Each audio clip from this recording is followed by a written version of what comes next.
Assalamualaikum warahmatullahi wabarakatuh. Bismillah, walhamdulillah, wassalatu wassalamu ala rasulillah Sayyidina Muhammad ibn Abdillah wa ala alihi wa sahbihi wa man tabi'a hudahu bi ihsan ila yaumil qiyamah wa ba'du.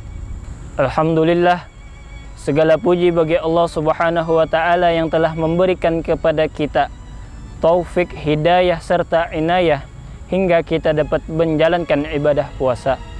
Salawat serta salam tak lupa pula kita haturkan kepada Nabi besar Muhammad sallallahu alaihi wasallam beserta kepada para keluarga, sahabat, kerabat dan para pengikut beliau hingga akhir zaman.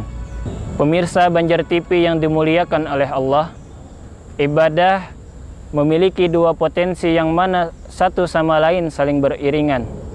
Di satu sisi, ibadah bisa menjadi ladang pahala bagi kita yang akan kita dapatkan di hari akhir nanti. Namun di satu sisi lainnya, apabila kita melaksanakan ibadah tidak sesuai dengan ketentuan serta adabnya, maka ibadah tersebut bisa saja menjadi fitnah, bisa saja menjadi musibah bagi kita, wal'iyadzubillah. Terdapat contoh dalam masalah ini pada ayat Al-Quran. Ba'da a'udzu billahi minasyaitonir rajim. Bismillahirrahmanirrahim. Fawailul lil musallin alladzina hum an salatihim sahun. Yang insyaallah makna dari tafsirannya, maka celakalah bagi orang-orang yang salat, orang-orang yang lalai terhadap salatnya. Ayat tersebut secara gamblang menjelaskan bahwasanya salat bisa menjadi sebuah musibah, bisa menjadi sebuah celaka bagi kita apabila kita menjalankan salat tanpa mengikuti aturan serta adab-adabnya, wal'iyadzubillah.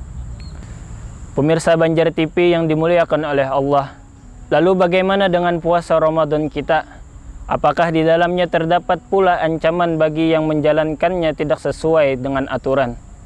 Maka di dalam hal ini paling tidak ada dua dalil yang menunjukkan bahwa di dalam puasa terdapat pula ancaman bagi yang tidak menjalankannya sesuai dengan aturan dan ketentuan.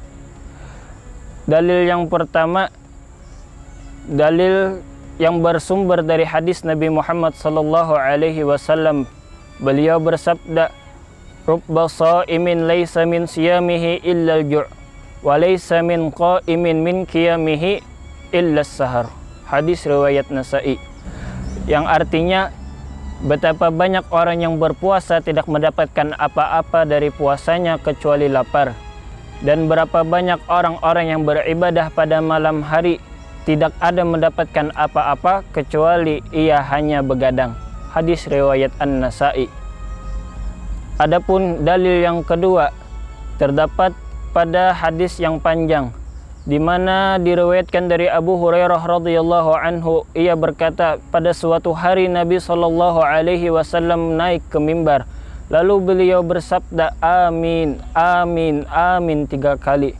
Lalu para sahabat bertanya, mengapa engkau berkata demikian wahai Rasulullah? Maka Rasulullah mengucap, baru saja Jibril berkata kepadaku, Allah melaknat orang yang mendapati bulan puasa namun tidak mendapatkan ampunan dari Allah. Maka aku berkata amin. Kemudian Jibril berkata, Allah melaknat orang yang memiliki kedua orang tua namun tidak menjadikan sebab ia masuk surga dengan kedua orang tua tersebut. Maka aku berkata amin. Lalu Jibril berkata, Allah melaknat hamba yang ketika disebutkan namamu namun ia tidak bersolawat kepadamu. Hadis riwayat Ibnu Khuzaimah. Na'udzubillah thumma na'udzubillah. Ibaratnya dalam pepatah bahasa kita, sudah jatuh tertimpa tangga pula. Tidak mendapatkan ampunan dalam Ramadan saja sudah merupakan musibah yang luar biasa. Ditambah pula mendapatkan doa laknat dari Jibril alaihi salam dan diaminkan oleh Rasulullah sallallahu alaihi wasallam. Semoga kita tidak termasuk dalam dua golongan yang disebutkan dalam dua hadis yang saya sebutkan di atas. Pemirsa Banjar TV dimanapun antum berada, rasanya menjadi penting bagi kita untuk mengetahui mengapa orang yang berpuasa bisa mendapatkan kecelakaan yang sedemikian buruknya. Setidaknya ada 3 kesalahan yang bisa membuat orang mukmin mendapatkan 3 kecelakaan tersebut. Pertama, mereka yang berpuasa namun tanpa keikhlasan. Berpuasa tanpa keikhlasan ibarat surat perjanjian tanpa stempel dan materai. Tentu hal itu menjadi sia-sia begitu saja. Pertanyaannya adalah, puasa semestinya melatih untuk orang ikhlas, karena ia merupakan ibadah antara seorang hamba dan Allah Subhanahu wa taala saja. Disebutkan dalam hadis qudsi, anin Nabi sallallahu alaihi wasallam qala, kullu amali bani Adam lahu illa shaum fa innahu li wa ana ajzi bih. Diriwayatkan dari Abu Hurairah radhiyallahu anhu, Rasulullah sallallahu alaihi wasallam menyampaikan, setiap amal ibadah anak Adam untuknya kecuali puasa, maka aku yang akan membalasnya. Hadis riwayat Bukhari. Tapi sungguh sayang sekali, ternyata masih ada yang ternoda keikhlasannya dalam berpuasa karena banyaknya godaan. Sungguh sangat disayangkan. Yang kedua adalah mereka yang berpuasa tanpa ilmu, tidak mengetahui mana yang membatalkan dan mana yang tidak, maka mereka menjalani puasa tanpa aturan.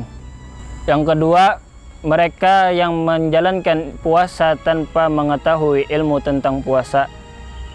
Mereka tidak mengetahui mana yang membatalkan dan mana yang tidak, sehingga mereka menjalankan ibadah puasa dengan begitu rapuh dan tanpa makna. Maka bagi kita seharusnya meningkatkan ibadah puasa kita dengan memahami sepenuhnya hukum-hukum puasa. Mari terus membaca, mengkaji dan bertanya agar bisa menjalankan seluruh rangkaian ibadahnya dengan keyakinan yang nyaris sempurna.